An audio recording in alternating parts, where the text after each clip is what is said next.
Good morning sir. Previous class में हम लोग क्या देखे थे? पॉलीमॉर्फिज्म हो रहा था। पॉलीमॉर्फिज्म पढ़ी थी जाके घर पे?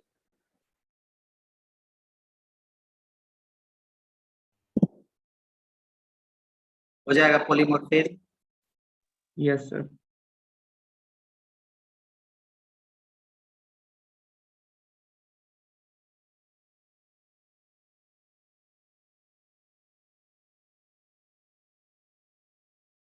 हम लोग पॉलीमॉर्फिज्म देखे थे। पॉलीमॉर्फिज्म में था ऑपरेटर ओवरलोडिंग हो गया था, फंक्शन ओवरराइडिंग भी हो गया था लगभग। फंक्शन ओवरराइडिंग क्या है, किस सिचुएशन में अकर होता है? फंक्शन ओवरराइडिंग अकर होता है जब हम लोग सुपर क्लास के यानी बेस क्लास के नेम एंड सेम सिग्नेचर वाले फंक्शन डिराइव क्लास के फंक्शन के अंदर हम लोग क्या करते हैं, कॉल करते हैं। ठीक है, इस सिचुएशन में क्या होता है, ओवरराइडिंग का सिचुएशन होता है। इस ओवरराइडिंग के सिचुएशन से हम लोग ओवरकम होने के लिए सुपर क्लास नेम यानी बेस क्लास नेम और उसके साथ हम लोग क्या यूज करते हैं, स्कोप रिजोल्यूशन ऑपरेटर। ठीक है, ये था फंक्शन ओवरराइडिंग। और फंक्शन ओवरराइडिंग जो है वो रन टाइम पॉलीमॉर्फिज्म का क्या है, पार्ट है। ठीक है, वर्चुअल फंक्शन हम लोग क्या करते हैं कि जैसे वर्चुअल फंक्शन में हम लोग बेस क्लास के अंदर एक फंक्शन बनाते हैं with the use of with the help of virtual keyword.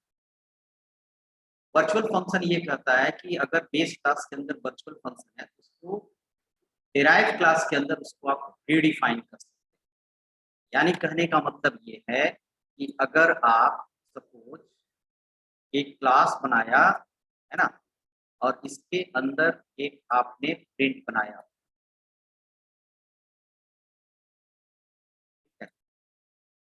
और एक क्लास बी बनाया, इसके अंदर आपने प्रिंट बनाया।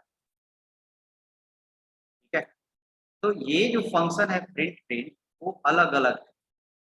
यानी कि ये एक क्लास का प्रिंट है, ये बी क्लास का प्रिंट।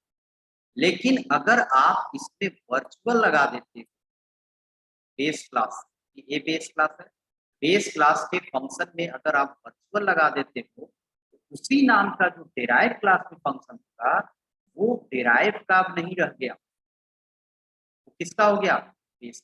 ये समझेगा कि मेरे वाला ही फंक्शन को फिर से क्या किया गया है, रीडिफाइन किया गया है, फिर से नया बॉडी बनाया गया।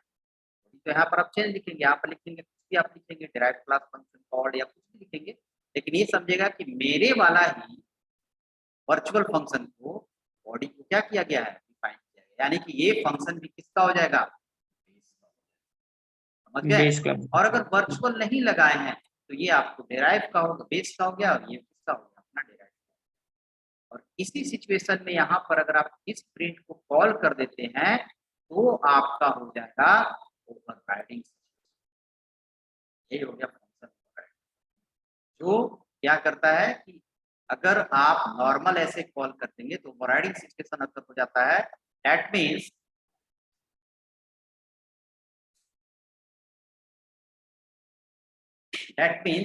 ये वाला फंक्शन जो है इसको हाइड कर देता है।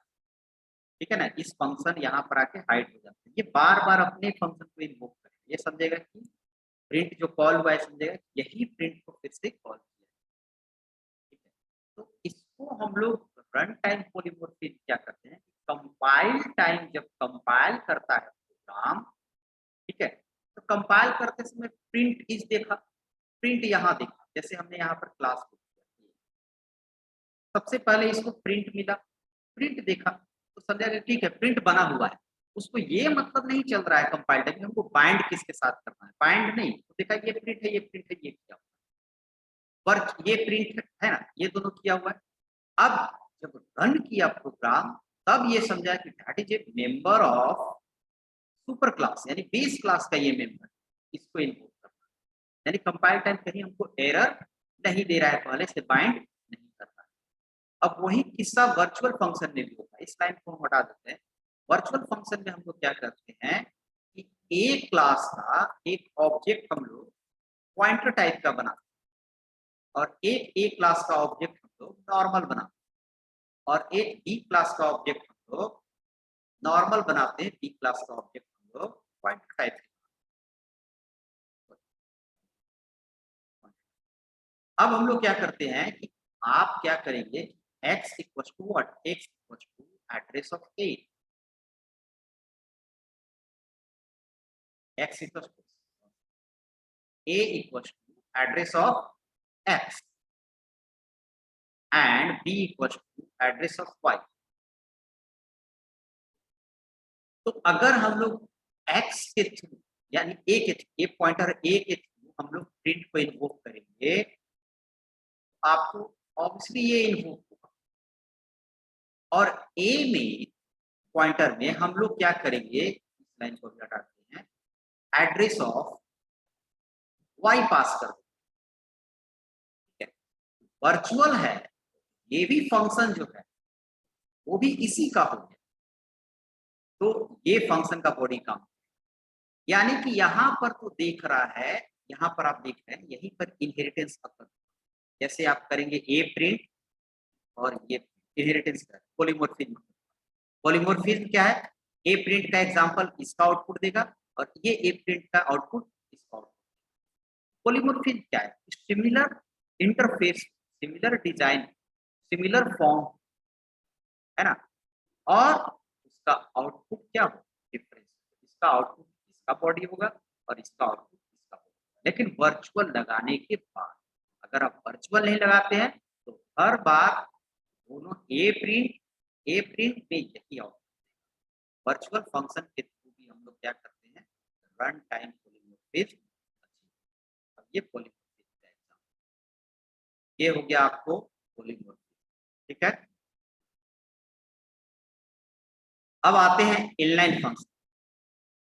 इनलाइन फंक्शन एकदम से सिंपल फंक्शन। इनलाइन फंक्शन के लिए जरूरी नहीं है इनहेरिटेंस का यूज करना, ठीक है, ये नॉर्मल क्लास एंड ऑब्जेक्ट होता है। इनलाइन फंक्शन को हम लोग डिक्लेयर करते हैं नॉर्मल फंक्शन में इनलाइन कीवर्ड यूज करके, उसको इनलाइन बनाते हैं। अब इनलाइन बनाने से होता है, जैसे आप कोई भी फंक्शन बनाते हो, सपोज यहाँ पर कोई भी फंक्शन आप बनाते हो, ए क्लास है, इसके अंदर एक फंक्शन बना दिया हमने टेस्ट,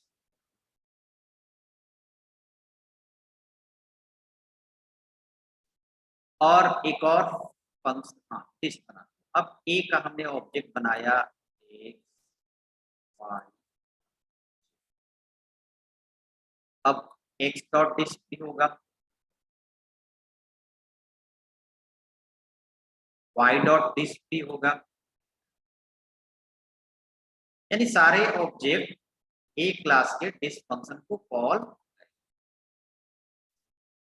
तो आप कॉल कैसे होता है पता ही है, सबसे पहले आपको कौन सा इनपुट, ये लाइन इनपुट होगा, मेन के अंदर ये रहेगा, तो ऑब्जेक्ट बनेगा, ऑब्जेक्ट बनेगा तो कंस्ट्रक्टर खोजेगा, कंस्ट्रक्टर मिलेगा नहीं, आगे एक्स डॉट डिस्ट, यानी कि सीधे प्रोग्राम का ट्रांसफर, यहाँ पर प्रोग्राम का कंट्रोल यहाँ पर ट्रांसफर होगा और इसका जो भी बॉडी होगा एक्सिक्यूट करेगा। जो एक्सिक्यूट करने के बाद गोज बैक टू कॉलिंग, फिर से कहाँ आ जाएगा, जहाँ से कॉल, फिर वाई डॉट डिस्ट मिलेगा, फिर प्रोग्राम का कंट्रोल यहाँ ट्रांसफर होगा, फिर बॉडी एक्सिक्यूट करने के बाद यहाँ लौट जाएगा, फिर जेड डॉट डिस्ट है तो ऐसे ही करेगा और फिर बॉडी एक्सिक्यूट करने के बाद जेड डॉट डिस्ट पास आ जाएगा, फिर आगे कोई भी लाइन नहीं।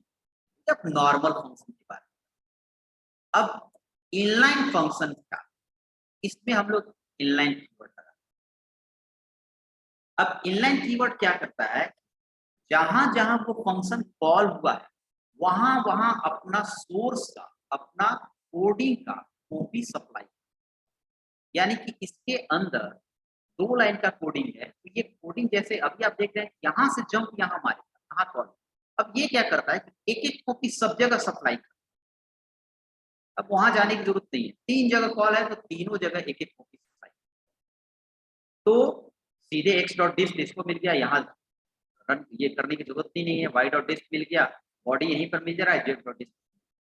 तो ये है इनलाइन, यानी कि inline function supply their codes where they are calling, where they are called, जहां पर ये कॉल होते हैं वहीं पर अपने सोर्स कोड को, अपने कोडिंग को, अपने बॉडी पार्ट को भी सप्लाई कर देता है जितनी जगह वो कॉल होता है। समझ गए? ठीक है। अब इसमें आप देख सकते हैं कि क्या एडवांटेज है, क्या डिसएडवांटेज है। एडवांटेज ये हो गया कि अगर वो फंक्शन 10 जगह कॉल हुआ तो 10 बार उसको कंट्रोल को ट्रांसफर करके यहाँ जाने की जरूरत नहीं है, यानी कि इसकी एक्सप्रेशन क्या होगा, फास्ट होगा। और अगर डिसएडवांटेज क्या है कि मेमोरी वेस्टेज होगा। मेमोरी वेस्टेज होगा कि इसका कोड, एक ही फंक्शन का कोड 10 जगह आपका क्या है, कॉपी किया हुआ है, 10 जगह रखा हुआ है, तो ये इसका डिसएडवांटेज हो गया। तो इनलाइन फंक्शन में हम लोग उसी फंक्शन को बनाते हैं जिसमें लाइन ऑफ कोड है ना काफी कम रहे, है ना, सीमित रहे, उसको हम लोग क्या बनाते हैं, इनलाइन फंक्शन। और कुछ इनलाइन फंक्शन है। एक चीज और ध्यान देना है, क्लास के अंदर जो भी फंक्शन होते हैं वो बाय डिफॉल्ट इनलाइन होते हैं, ये आप लोग ध्यान दें। यानी कि हम लोग जितना भी फंक्शन क्लास के अंदर बनाते हैं ना, ये इनलाइन ही होता है। इसीलिए ज्यादातर जगह आप देखेंगे कि फंक्शन को क्लास के बाहर क्या किया रहता है, डिफाइन किया रहता है। क्योंकि क्लास के अंदर जो हम लोग फंक्शन बनाते हैं उसमें तो बॉडी का ध्यान दे नहीं लेते, उसमें बॉडी 10 लाइन का भी होता है और 10 लाइन का भी लूप हो गया। एक तो बॉडी 10 लाइन का है, उसमें से एक लूप है जो खुद 100 बार चलता है, तो 100 लाइन तो उसका ऐसे ही एग्जीक्यूशन हो गया। ठीक है। तो ज्यादातर जगहों पर देखेंगे कि क्लास के बाहर ही क्लास के फंक्शन को क्या किया रहता है, डिफाइन किया रहता है। और क्लास के बाहर अगर फंक्शन को डिफाइन कर रहे हैं तो वो इनलाइन नहीं है, उसमें इनलाइन लगाएंगे तब इनलाइन। लेकिन क्लास के अंदर वाला बाय डिफॉल्ट क्या है, समझ गए इसका? तो 2-4 लाइन यही आपको याद रखना है। क्लियर हो गया? Yes sir. पूछना है?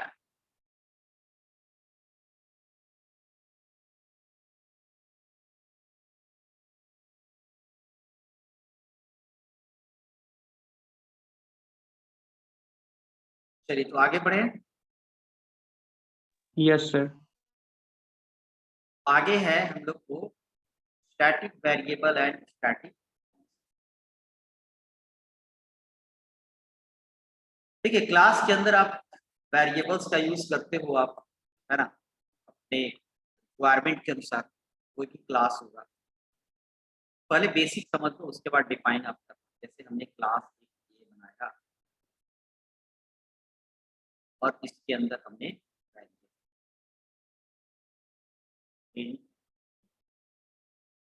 एक्स वाई, और एक ऑब्जेक्ट बनाया क्लास का। अब ये जानते हो स्ट्रक्चर आप पढ़े, क्लास आप जानते हो, क्लास का ऑब्जेक्ट होता है, उसकी साइज जो होती है total size of member variable of that class. उस क्लास का जितना मेंबर वेरिएबल का साइज है उतना ऑब्जेक्ट। यानी कि जब भी आप ऑब्जेक्ट बनाते हो सबसे पहले ऑब्जेक्ट मेमोरी एलोकेट करता है जिस क्लास का ऑब्जेक्ट है, उस क्लास के सारे मेंबर वेरिएबल। ठीक है। मैंने यहाँ पर 2 ऑब्जेक्ट बनाए, ए बी, 3 ऑब्जेक्ट। तीनों ऑब्जेक्ट का सेम काम है, अपना अपना मेमोरी एलोकेट करेगा। ये किया, ये किया, और ये।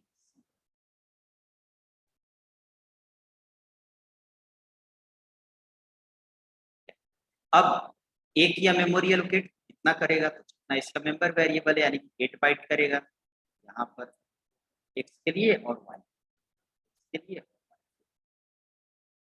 ये आप पहले से जान, यानी कि ए जो वैल्यू अपना लेगा एक्स एंड वाई के लिए, वो अपना सेपरेट मेमोरी पर स्टोर करेगा। जैसे हमने ए डॉट एक्स लिखा, यहाँ पर पब्लिक होना चाहिए तभी बाहर आप करोगे, है ना। ए डॉट एक्स लिखे तो यहाँ पर 10 लिखे, तो अपना जो ए एक्स के लिए मेमोरी एलोकेट किया है वहीं पर स्टोर। सपोज ये 100 पर है, ये आपका 108 पर है, ये आपका 100 और 100 पर है, तो 100 इसका 100 हो गया, इसका 100 कितना हो गया 4 हो गया, 4/8 4/8, इसका 108 हो गया, इसका 112 हो गया, इसका 116 हो गया, इसका 120 हो गया। ठीक है, तो इस तरह से ये रखेगा। तो ये आप पहले से बात जानते हैं। अब स्टैटिक क्या होता है? अगर हमने एक स्टैटिक वेरिएबल लिया स्टैटिक जेड, तो इसके लिए सारा ऑब्जेक्ट अपना इंडिविजुअल मेमोरी एलोकेट नहीं, यानी कि जो ए मेमोरी है इसका एक ही मेमोरी एलोकेट होगा जेड का। ठीक है, उसी को ए भी शेयर करेगा, बी भी शेयर करेगा और सी भी समझ गए? ए भी शेयर करेगा, बी भी शेयर करेगा, सी भी शेयर और सी भी शेयर करेगा। यानी कि अगर ए डॉट जेड हमने लिया 15, तो 15 यहाँ पर ए रख दिया, तो अगर ए के थ्रू जेड को एक्सेस करोगे तो भी 15 देगा, ए के थ्रू बी के थ्रू जेड को एक्सेस करोगे तो भी 15 देगा, सबका सेम। ठीक है, लेकिन क्या अगर हम लोग बिना वैल्यू डाले हुए बी के थ्रू एक्स को एक्सेस करेंगे, एक्सेस होगा, गार्बेज वैल्यू देगा ना। लेकिन यहाँ तो ए जेड का वैल्यू डाल चुका है, तो सारा क्या होगा, कॉमन फिजिकल मेमोरी को शेयर। जैसे हम लोग एक लाइन बोलते हैं स्टैटिक वेरिएबल में, in static variable all objects are share same physical allocation, common physical allocation. Common physical allocation है सबका, ये इंडिविजुअली बना रहा है सारे वेरिएबल के लिए, और ये क्या बना रहा है, कॉमन बना रहा है, एक ही बार बना रहा है। तो इससे क्या पता चलता है कि जितना भी नॉर्मल मेंबर वेरिएबल होते हैं वो सारे मेंबर वेरिएबल ऑब्जेक्ट के होते हैं। जैसे एक्स और वाई ऑब्जेक्ट का है, क्योंकि ए जो है 10 ले रहा है एक्स में, ये 7 ले रहा है एक्स में, अपने हिसाब से ले। बी को मन हुआ 220 लेना के लिए, तो ये अपने हिसाब से लेता है, यानी कि ए के लिए ए जो है एक्स और वाई का अपने हिसाब से वैल्यू दे रहा है, बी एक्स और वाई के लिए अपने हिसाब से वैल्यू दे रहा है, सी एक्स और वाई के लिए अपने हिसाब से वैल्यू दे रहा है।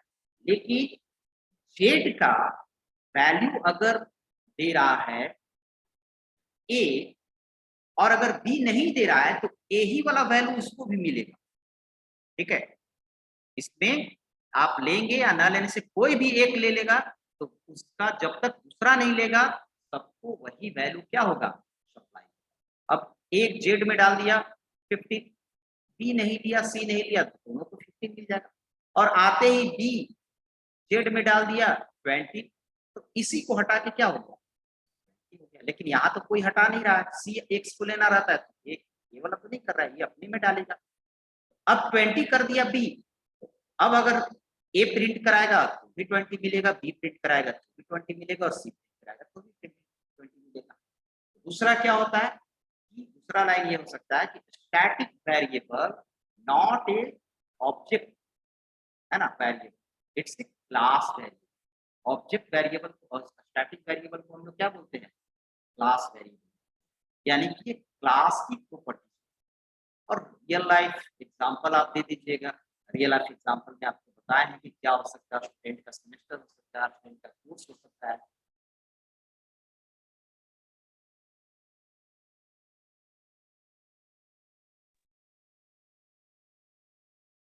नेटवर्क इशू कर रहा है, उससे प्रॉब्लम हो जा रहा है।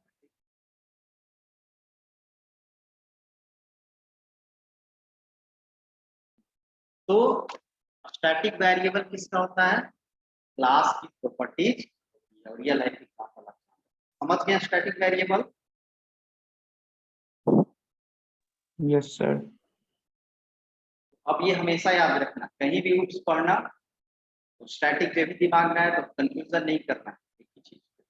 आप इसको रन करवा के भी देख लो, है ना, उससे पता चल जाएगा आपको। और स्टैटिक फंक्शन क्या है,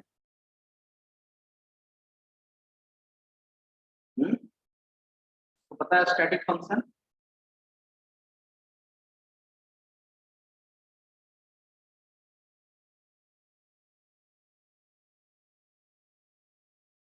एक लाइन के सिर्फ है, आपको ध्यान नहीं देते, एक लाइन का इसका एग्जांपल है, डेफिनेशन है। Static function only invoke static static function के अंदर से स्टैटिक टाइप की चीजें क्या है, तो वेरिएबल होगा फंक्शन। स्टैटिक फंक्शन में अगर कोई वेरिएबल का हम यूज करते हैं, वो वेरिएबल की क्या होना चाहिए, स्टैटिक होना चाहिए। यानी स्टैटिक फंक्शन सिर्फ अपने अंदर बॉडी रखता है, वो स्टैटिक टाइप की चीजें। और स्टैटिक टाइप की चीजें करने का मतलब क्या, वेरिएबल और फंक्शन। यानी कि स्टैटिक के अंदर अगर कोई फंक्शन कॉल कर रहे हैं, स्टैटिक फंक्शन के अंदर कोई दूसरा फंक्शन कॉल कर रहे हैं, वो भी फंक्शन क्या होना चाहिए, स्टैटिक।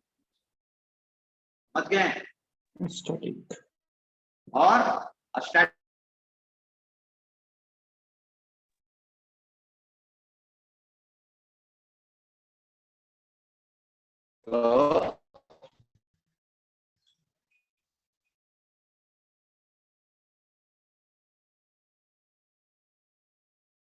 ठीक है, उसमें स्टैटिक टाइप की चीजें ही सिर्फ, क्लियर है। और स्टैटिक फंक्शन को कोई ऑब्जेक्ट कॉल नहीं करता। स्टैटिक फंक्शन कैसे कॉल होता है,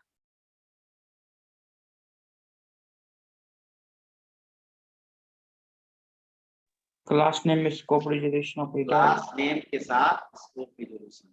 अब आपको समझ में आ गया होगा कि स्टैटिक फंक्शन हो, स्टैटिक फंक्शन तो एकदम आसान है, मेन तो स्टैटिक वेरिएबल होता है। स्टैटिक फंक्शन हो, स्टैटिक वेरिएबल हो, it's not a member of objects, its member of class. इसीलिए स्टैटिक फंक्शन को हम लोग क्लास के थ्रू कॉल, है ना, और क्लास के थ्रू कॉल करेंगे। उसके बाद स्कोप रिजोल्यूशन यूज करेंगे। जहां भी क्लास के बाद अगर फंक्शन और वेरिएबल यूज करते हैं, वहां स्कोप रिजोल्यूशन लगाते हैं। ठीक है, ये हो गया। आपको एक बात से आप पढ़ लीजिएगा, आप डिस्कशन कर लीजिए, डिस्कशन बना लीजिएगा, नोट्स आपको दिया ही हुआ है, आप डिस्कशन बना लीजिए। और कोई इसमें पूछना है,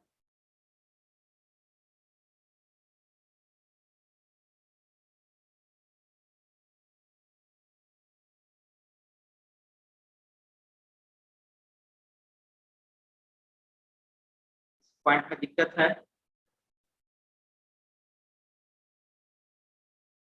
बुक्स के पहले वाला कोई पार्ट पूछेगा वो तो आप जवाब दे देंगे। सर आवाज ब्रेक हो क्या रही है आपकी सर? आवाज इसलिए ब्रेक हो रही है ना कि एक तो यहाँ पे इंटरनेट नहीं चल रहा है, जियो भी काम नहीं कर रहा है, बीच बीच में देख रहा है कट जा रहा है। Yes sir, yes sir.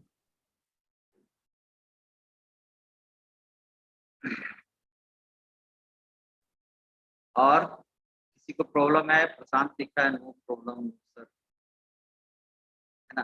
तो और ठीक है, और किसी को है तो वो पूछ लो किसी पॉइंट में। टेम्पलेट आपको ताजा पढ़ाए हैं, ताजा ताजा, तो वो आपके दिमाग में होना चाहिए। टेम्पलेट क्वेश्चन पूछेगा तो ठीक है।